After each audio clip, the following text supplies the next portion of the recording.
இப்போ நம்ம என்ன சூடாயிட்டோன்னு பார்த்துக்கலாம். அனல் அடிக்கி அவ்வளோதாங்க. அப்படி ஒன்று ஒன்றா ஓட வேண்டியது. பார்த்தீங்கன்னா கடிச்சு அப்படி ஒன்று ஒன்றா தனித்தனியாக போடுவோம். அவ்வளோதான், தனித்தனியாக வேகும். இந்த மாதிரி தனித்தனியாக பிச்சு போட்டுருங்க. எப்படி வேகுது நம்ம அடா அடா நம்மளோட சில்லி. இப்போ நல்லா பாருங்க, நல்ல முறைலாம் அடங்கிட்டு அவ்வளோதான், எடுத்துட வேண்டியதான். பாருங்க எப்படி இருக்கு சில்லி.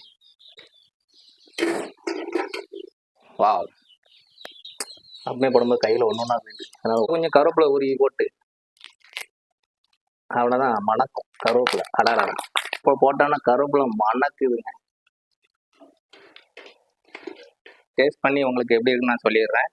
ஸோ ஃபர்ஸ்ட் அடிக்கும் பாருங்களேன் எப்படி இருக்குது. சில்லி சிக்கன் கூட தோற்றுரும், அப்படி மொறு மொறு மொறு மொறுன்று.